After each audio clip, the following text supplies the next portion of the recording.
రాకాలోకంకి స్వాగతం. ఈ కంటెంట్ మీకు నచ్చినట్టయితే లైక్ చేయండి, మీ బంధుమిత్రులకు షేర్ చేయండి. ఇప్పటి వరకు సబ్స్క్రైబ్ చేసుకోకపోతే సబ్స్క్రైబ్ బటన్ని నొక్కండి. అదేవిధంగా బెల్ ఐకాన్ని కూడా తప్పనిసరిగా నొక్కండి. జై హింద్ మిత్రులారా. దావుద్ ఇబ్రహీంకి అత్యంత సన్నిహితుడు, అతని డ్రగ్ సామ్రాజ్యానికి, మాదక ద్రవ్యాల సామ్రాజ్యానికి అధిపతి అయినటువంటి సలీం డోలా అనేటటువంటి వ్యక్తిని ఇటీవల భారత పోలీసులు అరెస్ట్ చేశారు. దావుద్ ఇబ్రహీంకి సంబంధించిన అనేక మంది సన్నిహితులు అరెస్ట్ అవుతూ ఉంటారు. ఇందులో సలీం డోలా కూడా ఒకడు కావచ్చును. ఇందులో ప్రత్యేకత ఏముంది అని మనకి చాలామందికి అనిపించవచ్చును. అయితే సలీం డోలాని అరెస్ట్ చేసింది భారతదేశంలో కాదు, టర్కీలో.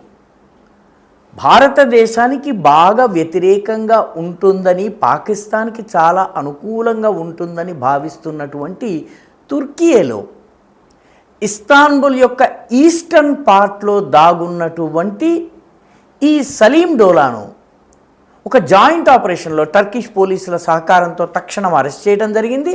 అరెస్ట్ చేసిన తరువాత ఇతని పాస్పోర్ట్ యునైటెడ్ అరబ్ ఎమిరేట్స్ది. భారత్కి టర్కీకి మధ్య తుర్కియే, కొత్త పేరు తుర్కియే, భారత్కి తుర్కియేకి మధ్య ఎక్స్ట్రడిషన్ ట్రీటీ, అంటే నేరస్తుల్ని బదలాయింపు చేసి వేరే దేశానికి పంపించేటటువంటి ఒప్పందం లేదు. కాబట్టి ఈ సలీం డోలాని పంపడంలో ఇబ్బందులు వస్తాయని భావించారు. కానీ తుర్కియే ప్రభుత్వము ప్రోటోకాల్స్ని పక్కన పెట్టి, నియమ నిబంధనల్ని పక్కన పెట్టి యునైటెడ్ అరబ్ ఎమిరేట్స్కి వెళ్ళి అక్కడ అరెస్టు చూపించని అవసరం లేదు, ఇక్కడి నుంచి డైరెక్ట్గా విమానంలో తీసుకెళ్ళిపోండి అన్నారు. భారతదేశానికి చెందినటువంటి ప్రత్యేక విమానంలో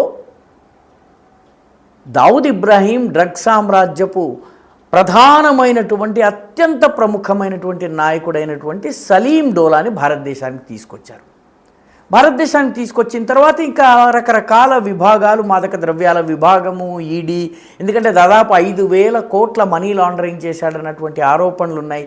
ఈడీ ఉంది. తర్వాత అతనికి టెర్రరిజంతో సంబంధాలు ఖచ్చితంగా ఉంటాయి కాబట్టి ముంబై పేలుళ్ల దగ్గర నుంచి, ముంబైలో జరిగేటటువంటి ఎక్స్టార్షన్ సామ్రాజ్యం నుంచి, అదేవిధంగా దుబాయ్లో జరుగుతున్నటువంటి భారత వ్యతిరేక కార్యకలాపాలు, కాబట్టి అన్ని రకాల ఏటీఎస్లు కావచ్చును, ఎన్ఐఏ కావచ్చును, అన్నీ కూడా అతన్ని దఫాలుగా, ఒంటరిగా, వేరువేరుగా అతన్ని ప్రశ్నించి సమాచారాన్ని తీసుకోబోతున్నాయి. 59 ఏళ్ల ఈ సలీం డోలా ఎవరైతే ఉన్నారో ఇతను మొత్తము దావూద్ సామ్రాజ్యపు లాజిస్టిక్స్, దానికి కావాల్సిన సప్లై లైన్స్, కాంటాక్ట్స్, ఆ నెట్వర్క్స్ బిల్డ్ చేయటం, ఈ పనిని చేస్తాడు. డ్రగ్స్ వ్యాపారానికి కీలకమైన వ్యక్తి. అదేవిధంగా కావలసినటువంటి నిధులను సమకూర్చటము, ఒక చోట నుంచి మరొక చోటికి హవాలా మార్గంలో నిధుల్ని బదలాయించటము, ఈ పనుల్లో ఎక్స్పర్ట్. ఇతన్ని కొద్ది రోజుల క్రితం ఇతని ఫ్యామిలీని యునైటెడ్ అరబ్ ఎమిరేట్స్ నుంచి మన దేశం ఎక్స్ట్రాడైట్ చేసి తీసుకొచ్చింది. అతన్ని ఆ ప్రభుత్వ అనుమతితో అతన్ని ఖైదీగా ఆ దేశం మనకు అప్పగించింది. అతని కుమారుడు కూడా డ్రగ్ సామ్రాజ్యంలో ఉన్నాడు. అతన్ని తీసుకుని వచ్చారు. ఇది Turkish and Indian spy departments, spy విభాగాలు ఏవైతే ఉన్నాయో ఇవి సంయుక్తంగా నిర్వహించిన ఆపరేషన్లో సలీం డోలాని పట్టుకున్నాయి. కాబట్టి సలీం డోలాని పట్టుకున్నప్పుడు అతని దగ్గర 25 lakhs ఇండియన్ క్యాష్ ఉంది. దాదాపు ఒక 126 గ్రాముల అత్యంత ప్రమాదకరమైనటువంటి సింథటిక్ మాదక ద్రవ్యాలు ఉన్నాయి. వీటన్నిటిని తీసుకున్న తర్వాత ముంబై కాప్స్ అతన్ని ప్లాన్డ్ ఎక్స్ట్రాడిషన్ చేశారు. చాలా ప్రణాళికాబద్ధంగా అతన్ని నేరుగా తుర్కీ నుంచి ఇక్కడికి తీసుకొచ్చారు. తీసుకొచ్చిన తర్వాత ఇప్పుడు ఈ 5,000 కోట్ల నేరపూరిత డ్రగ్ సామ్రాజ్యపు అధినేత అయినటువంటి సలీం డోలాను ప్రశ్నించబోతున్నారు. చాలా పెద్ద ఎత్తున ఈ ఆపరేషన్స్ ఇదంతా కూడా జరిగిందంటే ఏదో ఒక స్థాయిలో తుర్కియేలో కూడా భారతదేశాన్ని పర్మనెంట్గా శత్రువుగా ఉంచుకోకూడదు, పాకిస్తాన్తో మైత్రి కావాలి, కానీ అట్ ద సేమ్ టైం భారతదేశాన్ని కూడా పూర్తిగా వ్యతిరేకం చేసుకోవడం సరైంది కాదన్నటువంటి ఆలోచన తుర్కీలో ఉంది. లేదా డ్రగ్స్కి వ్యతిరేకంగా చేస్తున్నటువంటి పోరాటంలో తుర్కీ భారతదేశంతో చేతులు కలపడానికి సిద్ధంగా ఉందన్నదే ఈ మొత్తము సంఘటన మనకి చెబుతున్నటువంటి విషయం. తుర్కీ చాలా కీలకమైంది. ఎందుకంటే తుర్కీలో ఎక్కువ భాగము ఆసియాలో ఉంటుంది. ఆసియాలో ఉన్నటువంటి పశ్చిమాసియాకి అతి దగ్గరగా ఉన్నటువంటి ప్రాంతం అది. ఇస్తాన్బుల్లోనే ఆ బాస్ఫరస్ కెనాల్ ఒకటి ఉంటుంది. ఆ బాస్ఫరస్ కెనాల్కి ఉత్తరాన ఉన్నది యూరప్లో ఉంటుంది. కాబట్టి అటు యూరప్లోకి, ఇటు రష్యాలోకి, అదేవిధంగా ఇటు వెస్ట్ ఏషియాలోకి డ్రగ్స్ని కానీ, నేరపూరితమైనటువంటి హవాలా పనులు కానీ, ఇటువంటి పనులు చేయటానికి ఇస్తాన్బుల్ అత్యంత కీలకమైనటువంటి ప్రదేశం. కాబట్టి ఈ ఇస్తాన్బుల్లో ఈ సలీం డోలా ఉంటూ వచ్చాడు. కాబట్టి సలీం డోలా అరెస్టులో తుర్కియే సహకరించటము ఇది ఒక చాలా ఇంట్రెస్టింగ్ డెవలప్మెంట్. ఇది కేవలము డ్రగ్స్ వ్యతిరేక పోరాటంలోనే కలిసి వస్తారా, లేకపోతే మిగతా అంశాల్లో కూడా కలిసి వస్తారా అన్నది చూడాలి. ఎందుకంటే కశ్మీర్ విషయంలో తుర్కియే మొట్టమొదటి నుంచి కూడా భారత వ్యతిరేక ధోరణిని అవలంబిస్తోంది. అనేకసార్లు పాకిస్తాన్కి మద్దతుగా మాట్లాడింది.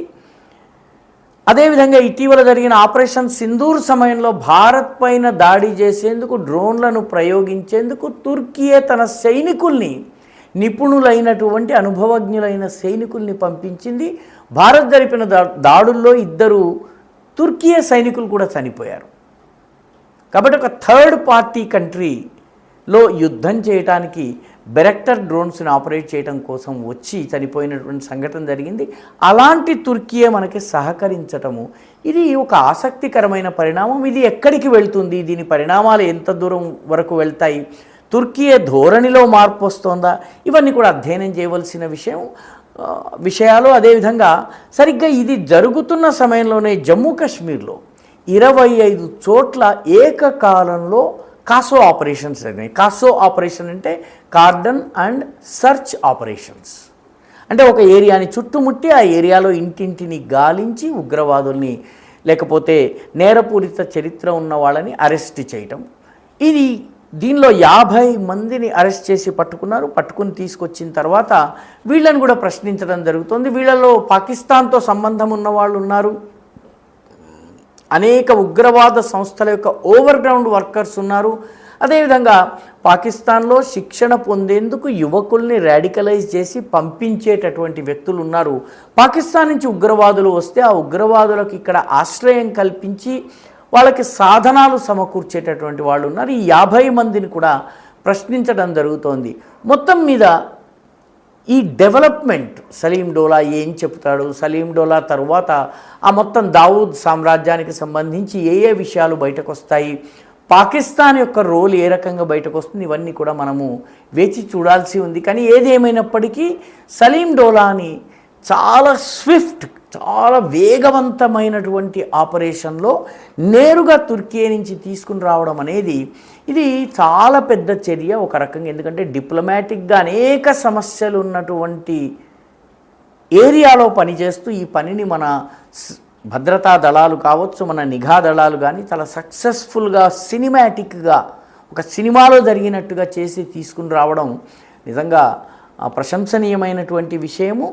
ఈ తరహా ఆపరేషన్స్ రానున్న రోజుల్లో అనేక ముస్లిం దేశాల్లో భారత్ యొక్క సహకారం కోసం జరిగేటటువంటి సూచనలు కూడా కనిపిస్తున్నాయి. ఈ వీడియో మీకు నచ్చినట్టయితే లైక్ చేయండి, షేర్ చేయండి, ఈ ఛానల్కు సబ్స్క్రైబ్ చేయండి. మీ అభిప్రాయాన్ని కమెంట్ల రూపంలో తప్పనిసరిగా పంపించండి.